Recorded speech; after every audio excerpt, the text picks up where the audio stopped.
Good afternoon. Good afternoon. On such a special session commemorating Buddha Shakyamuni's parinirvana, celebrating Mandala Day, and now this commemoration of Eido Roshi's passing 5 years ago, February 19th, 2018. Eido Roshi dropped his body. Like many great Zen masters, it seemed he had a premonition of his death.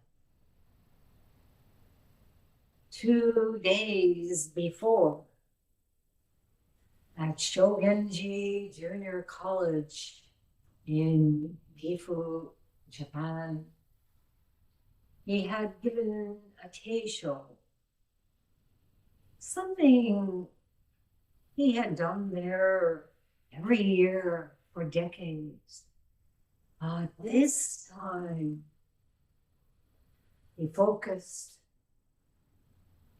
on Dogen Zenji's Shoji, life, death.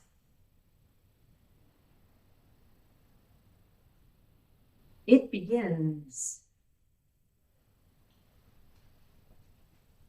Just accept that samsara, life, death, is nirvana. That there is no samsara to avoid, no nirvana to wish for. Then you will be released from samsara. It is a mistake to think that life transforms into death. Life is a temporary condition, always, already, with its before and after. Therefore, in the Buddha Dharma, life is beginningless. Death, too, is a temporary condition, also with its before and after. Thus, death is deathless. At the moment of life, there is nothing but life. At the moment of death, there is nothing but death. Therefore, when there is life, just let life be life. When death comes, face it and offer yourself.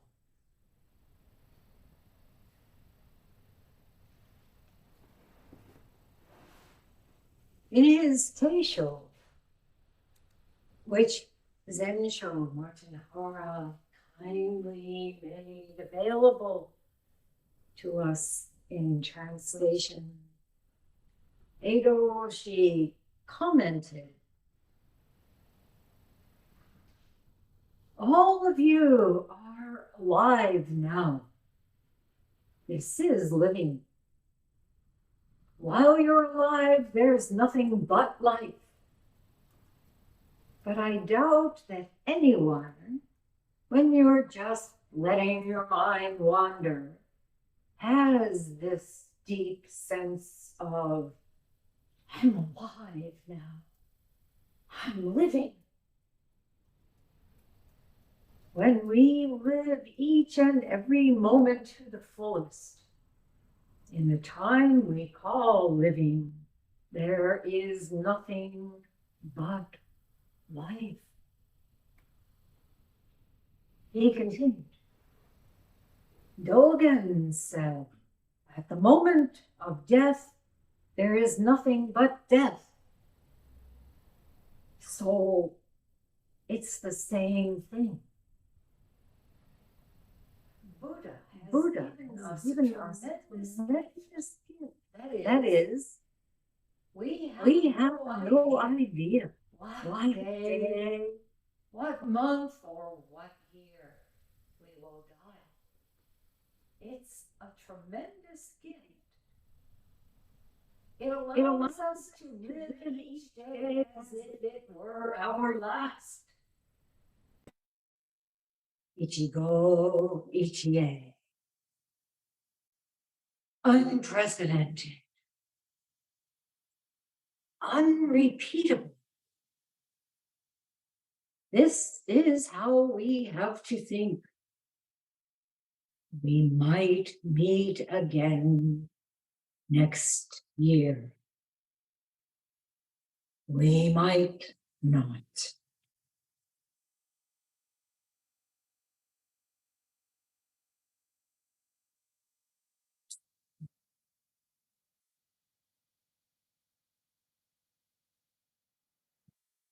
So here we are, some 30 of us in this Zendo and some 16 online.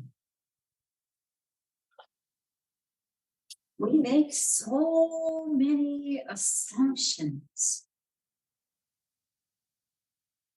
The key assumption is what? Have another breath. Hmm?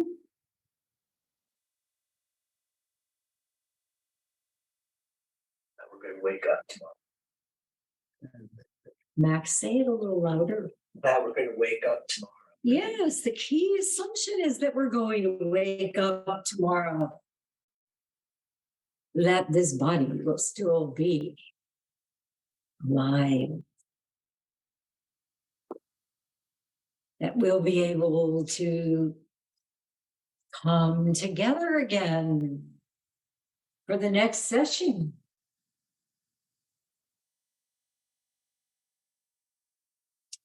When we realize that this is the most precious moment, unprecedented, never before experienced, never again, unrepeatable, then we really are alive now.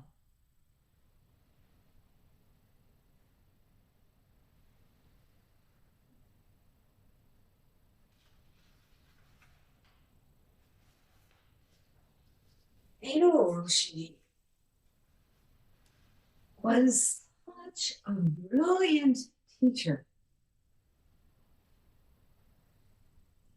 Dynamic, creative, intuitive, subtle, compelling. He did not suffer fools gladly. We have many opportunities to experience this, right?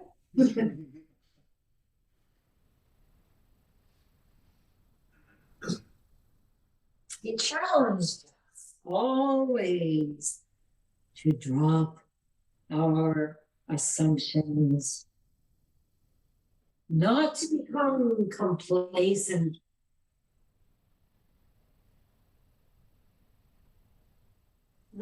not to depend on anyone or anything.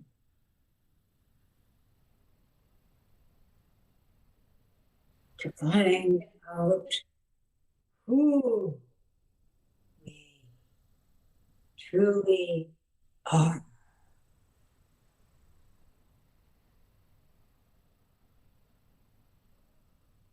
And he showed by his own example what it was to be completely engaged, devoted to this dharma, no matter what. Look at this Zendo,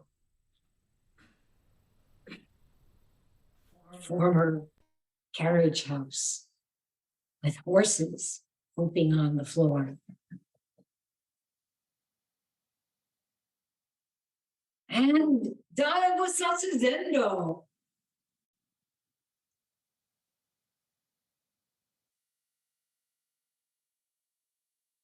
the impossible dream made manifest through his dedication and the efforts of so very many.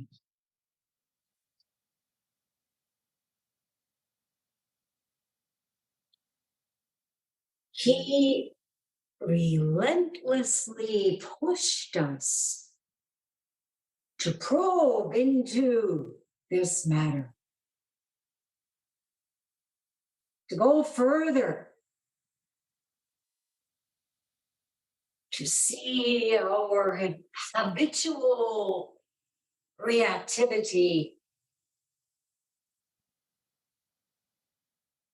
to break through the bonds of our beliefs in a separate self.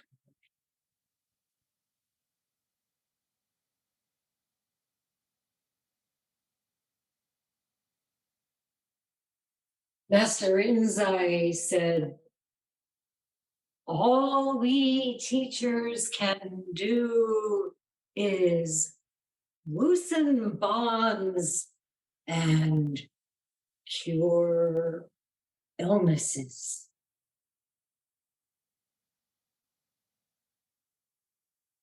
Loosen bonds and cure illnesses.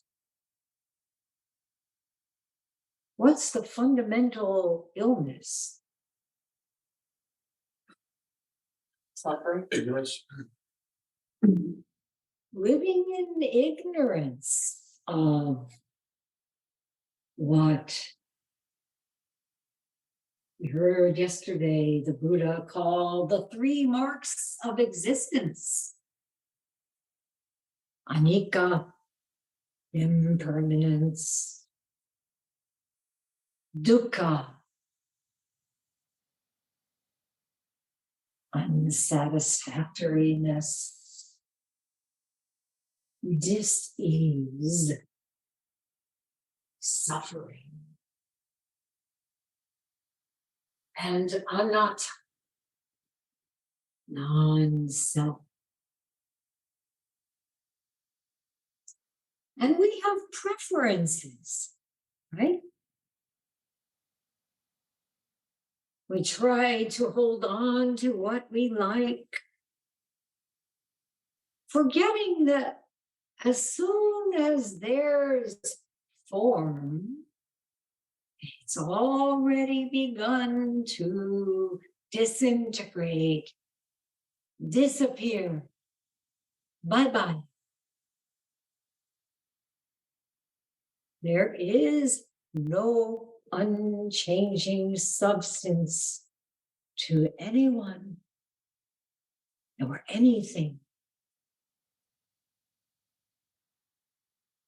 And we don't like that. And so we suffer. particularly when we forget that the self we cling to has no inherent reality.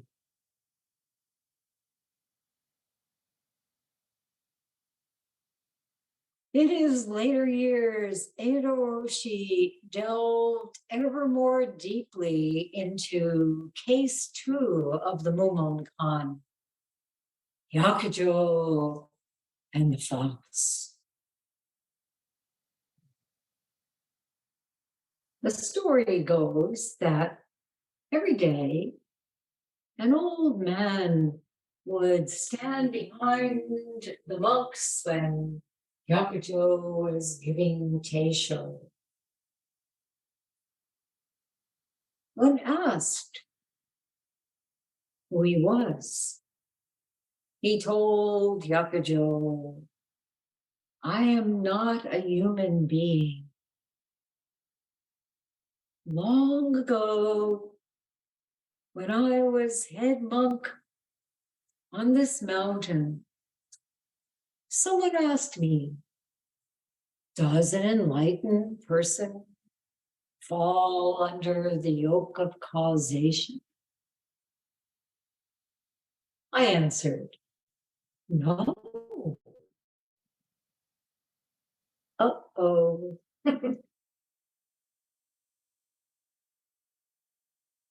How would you answer?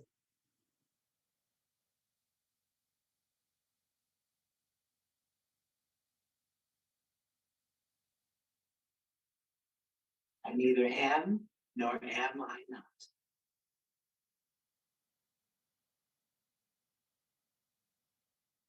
Does an enlightened person fall under the yoke of causation? From a rational standpoint, after all, you might say, well, doesn't enlightenment imply freedom from causation? Isn't that the point of our painful practice? Isn't that our goal? Of course, none of you would say so.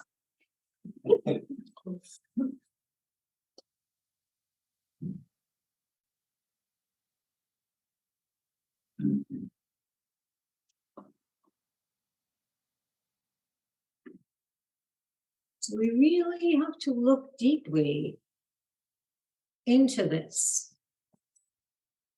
Each one of us, to give some glib answer, some blithe response that doesn't come from our own true experience, but rather from the usual kind of logical thought process. In other words, to imagine what it might be. Oh, when I'm enlightened, I'll be free. Yay! Is to put ourselves into great danger. So what happened to that old man? He was turned into a fox. He was turned into a fox for a day or two. 500 years. 500 Lifetimes. lifetimes. He told Yakujo, at that moment I was condemned to 500 lifetimes as a fox. Please give me a turning word. Tell me, does an enlightened person fall under the yoke of causation?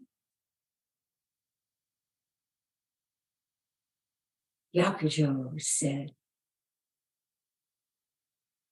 an enlightened person does not ignore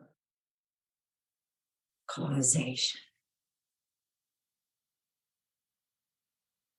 At that, the old man was emancipated. Does not ignore.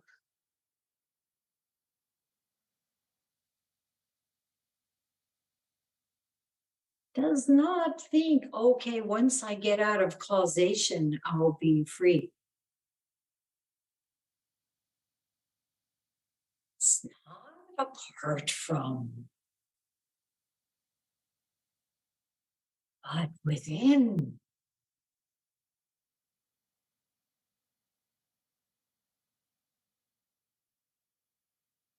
Nirvana is not apart from samsara. Samsara is in nirvana. Nirvana is found right here. When we don't avoid our present circumstances and seek it elsewhere.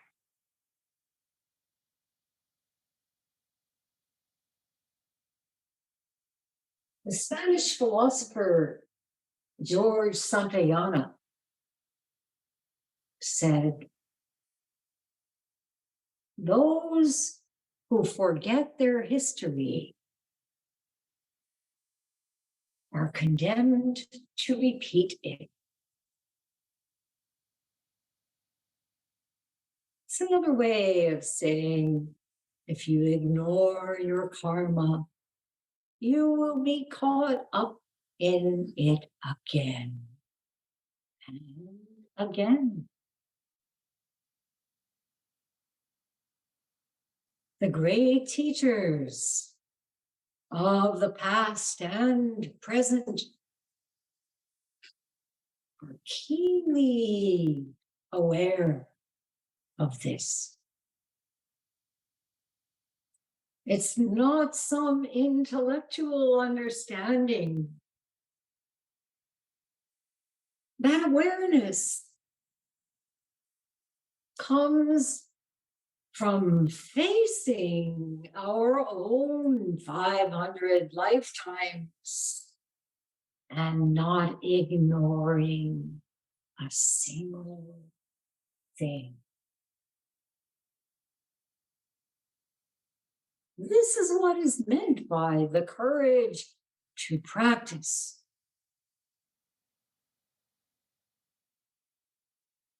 The aspiration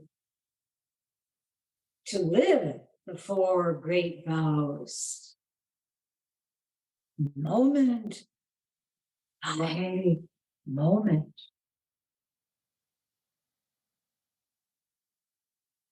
Because of his own struggles with karmic imprints and their consequences, Eido Roshi's message to us was, you must have utter determination and resolve. Don't practice half-heartedly. Throw away your expectations. If you are criticized, when you are criticized, humbly receive it and learn from it. Don't ignore. If you are praised, don't hold on to it. Oh, I finally got what I want. Just sit with all your might.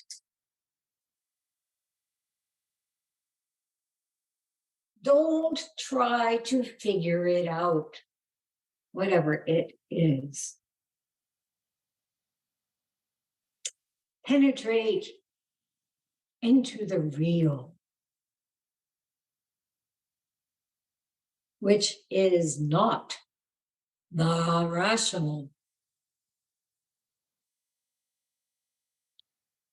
Enter moon. Be done by.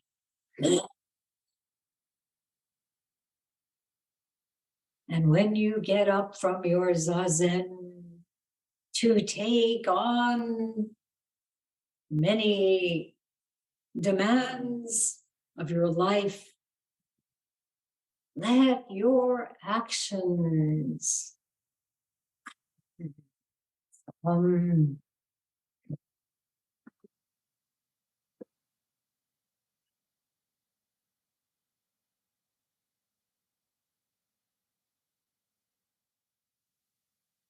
what about when they don't? What about when we're overwhelmed by all the ways we backslide, we forget, we're oblivious, we ignore, we fall short of our aspiration, we hurt others, and are overcome with revulsion for ourselves. Anybody ever feel that way?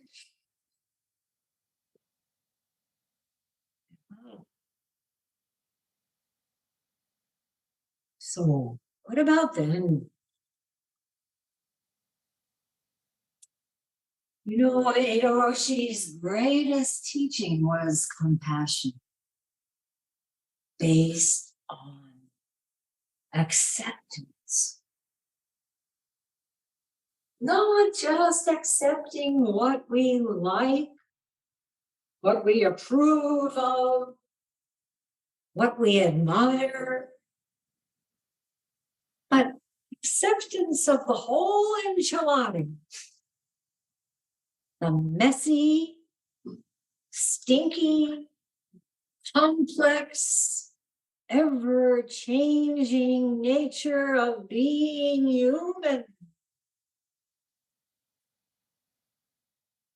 Of human beings training in the Bodhisattva's way.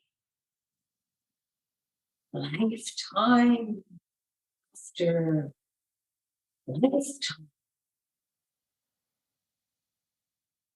You think it's bad to be a fox? This is the training we are doing. Many, many more than 500 lifetimes. And do you think someday you'll perfect it?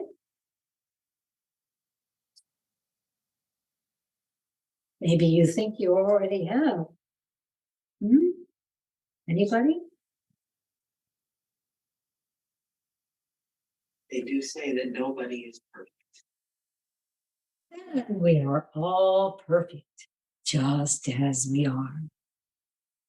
And as I said Friday night, quoting Shinge Roshi, we all have room for improvement. So now I'll embarrass Sogon, Larry Shaneberg. On your first visit here to New York Zendo in the early 70s, you heard something that you've never forgotten. Eido Roshi said on that beginner's night, and you included what he said in your book, For Men Shaking. He spoke on the first of the four great vows, and he said, this, however innumerable all these are, I vow to save them all. And he asked the group of you newcomers what it means to save someone. He asked, do you think it's to make that person happy, free of pain, that you can take away his suffering and solve his problems? And he answered himself, Zen is always more than you think and less. From a Zen point of view, save means only accept.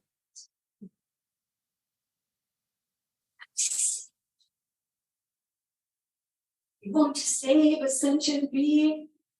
Accept him as he is. Save yourself. Accept yourself as you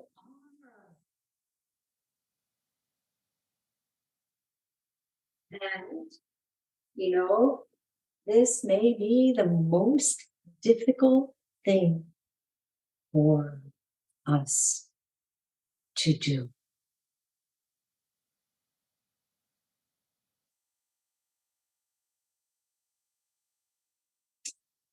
Even though self-acceptance is fundamental to accepting others, we're not really good at it, are we?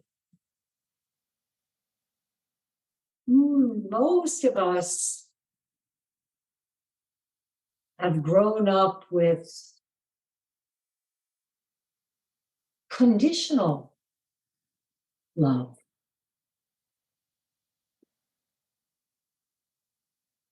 Based on whether or not we've measured up or succeeded in others' eyes. So what we get good at is judging and blaming.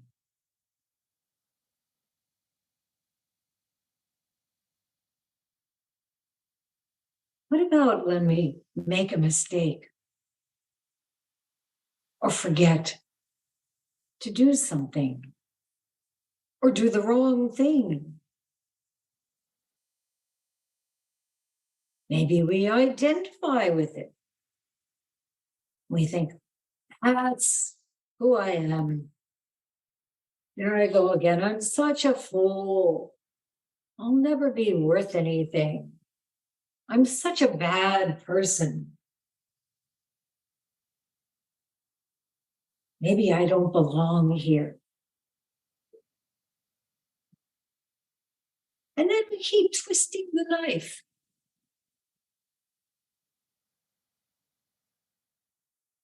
For some of us, harshness toward ourselves has become a default mode. And it goes outward. You know the expression, the shit hits the fan? It's whirring around.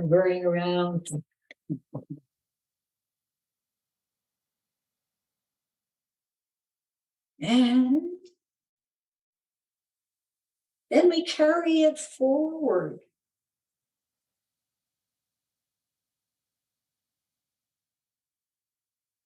When my husband and I became parents,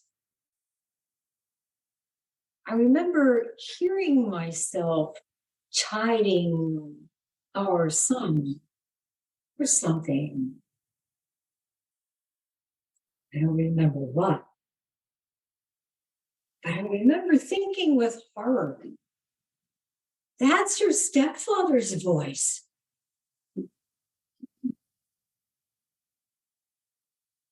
You've internalized it.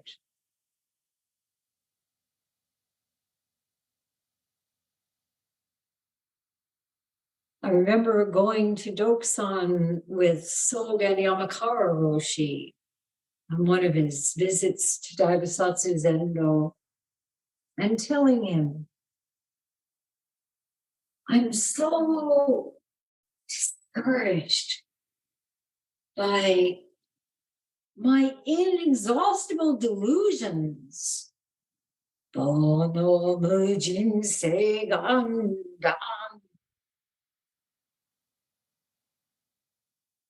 He looked at me. Some of you remember his kind face. And said, don't hate your delusions.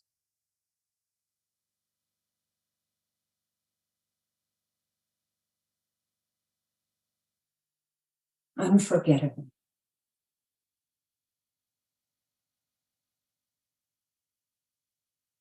His Holiness the Dalai Lama and many other Tibetan teachers have spoken of how shocked they were when they first began teaching Westerners by the degree of self-hatred being carried around inside them.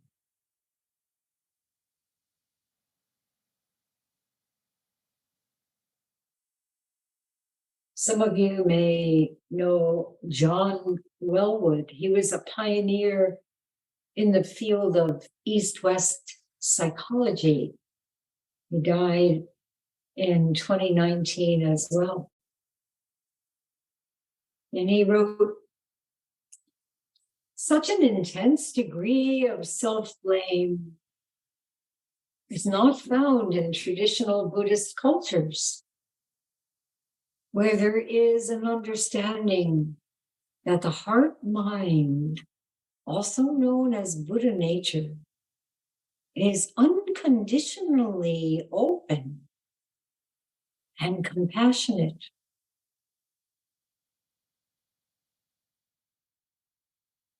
Well, this global society of ours, who knows, it may not be the case anymore in traditional Buddhist cultures, but for the teachers who came over here as pioneers, it was quite shocking. When we don't accept our full selves, what do? We suppress a lot. We try to be what we think others want us to be. It gets very complicated, right? And we misuse spiritual practice as a way of avoiding what we don't want to see, don't want others to see. We can look good, act charitably, sit long hours without moving, yet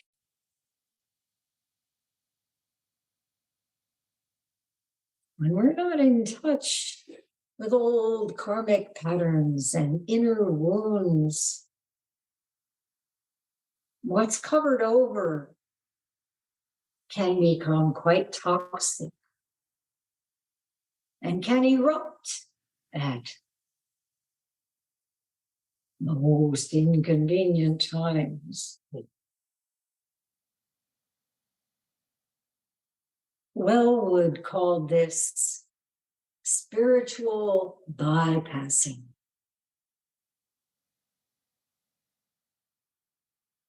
You know, ironically, it's precisely those emotional and psychological challenges that are such a rich source of spiritual growth. That's why Eido Roshi said, accept yourself as you think are good, flawless.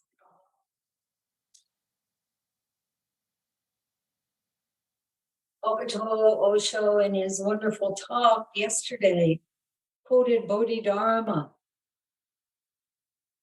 This is how mortals liberate Buddhas. Our very afflictions seen meditation and felt with distance are where we find.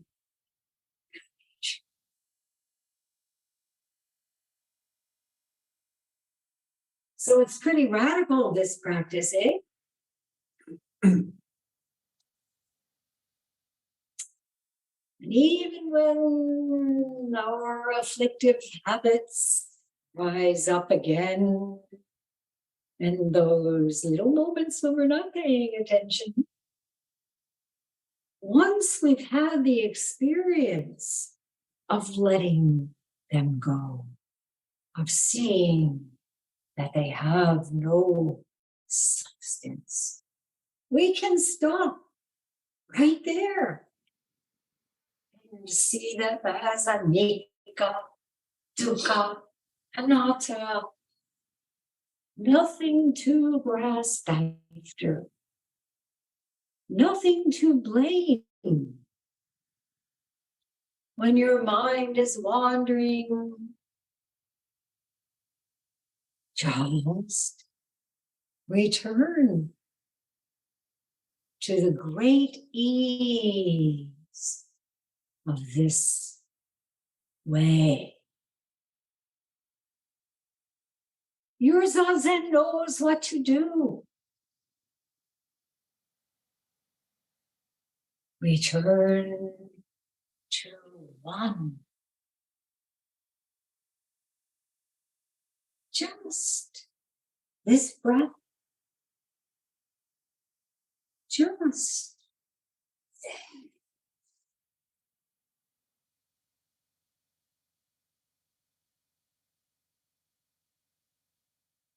The Buddha said, you are your own enemy. You are your own savior.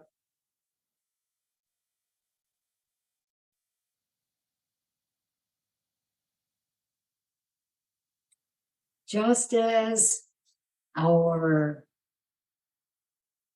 thoughts, emotions, and actions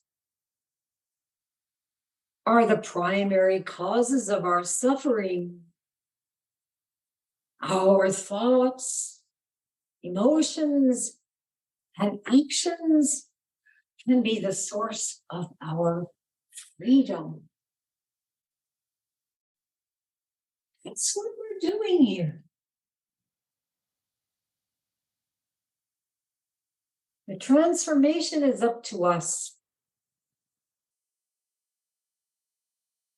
And we find that acceptance brings forgiveness.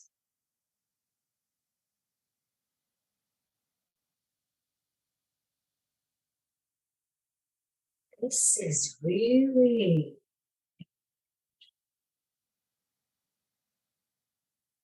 how many times have we been walking around the tight fit? The person did this, the person did that. I said that. Oh my God. Tight fist, right? Acceptance brings forgiveness.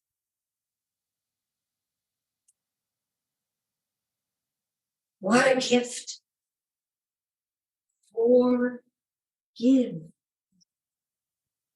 Forgive.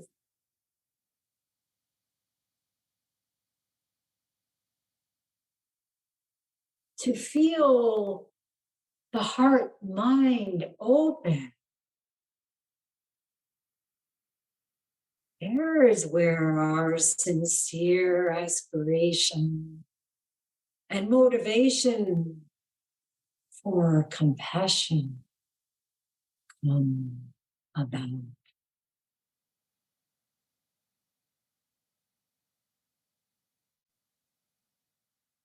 Once the Buddha was asked, are love and compassion part of your teaching? He said, no.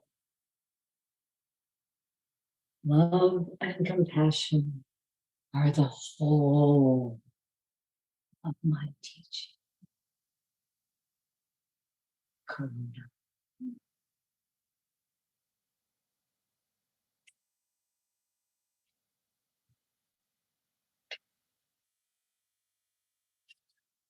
In the way of the Bodhisattva, Shantideva, the great Indian master who lived in the first part of the 8th century, said this: merit is the true cause of the body's ease, while happiness of mind is brought about by training. What can sadden those who have compassion? Bring some sorrow for the sake of beings. The definition of a bodhisattva.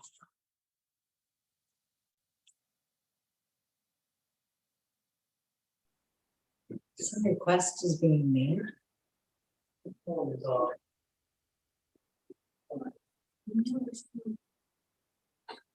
It may be an old low battery alert.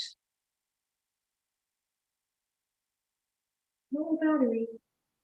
That's it, folks. Life, death.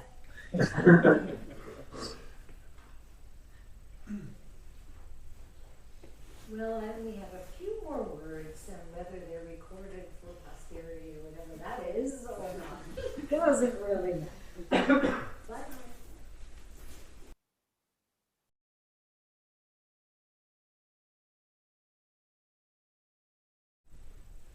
together with Eido Roshi, Yogan Senzaki Sensei, Haku Nyasutani Roshi, D.T. Suzuki, and Eido Roshi.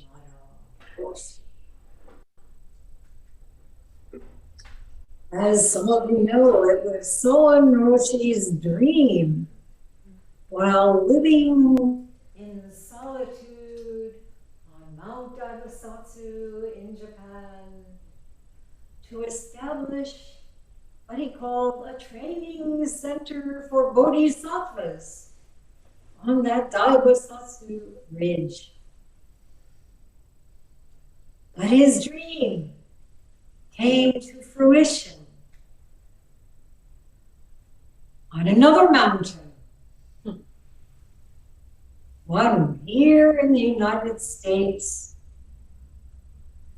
with the construction of Daibosatsu Zendo by his Dharma heir, Eido Roshi.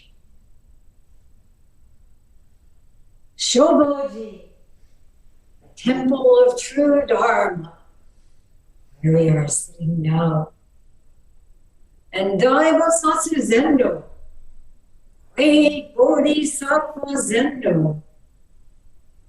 These are the sites, S-I-T, yes, for our ongoing training in compassion.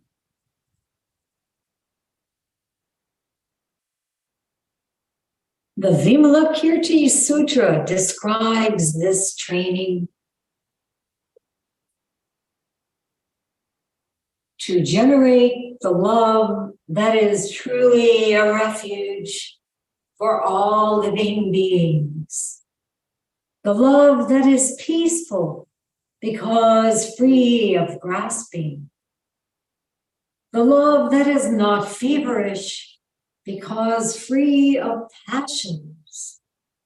The love that accords with reality because it contains equanimity. The love that has no presumption because it has eliminated attachment and aversion. The love that is non-dual because it is involved neither with the external nor the internal. Love that is imperturbable because totally ultimate.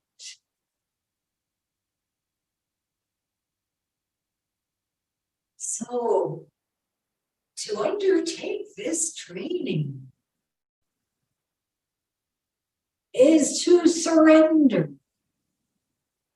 all our conceptions about who we are, what we need, our great undertakings, what we should do, and just give ourselves completely to this practice in faith and understanding. Thus, Dogen ends Shoji, life, death, with this phenomenal teaching, which Eido Roshi loved, which I love, and I'm sure many of you love. Here are his instructions to you. Free body, mind, and abandon it.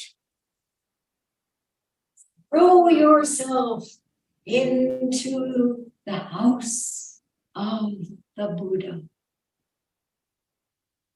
Let the Buddha initiate you and simply follow this effortlessly, without anxiety. Then you can be freed from samsara and become a Buddha. And Dogen says, there is a very easy way to become a Buddha. Refrain from all evil. Don't cling to samsara. Have deep compassion for all beings. Show a reverential heart toward elders. Be kind to the young. Don't dislike the myriad things. Keep your mind free of desire, judgment, and anxiety. Then you will be called a Buddha. Seek no more.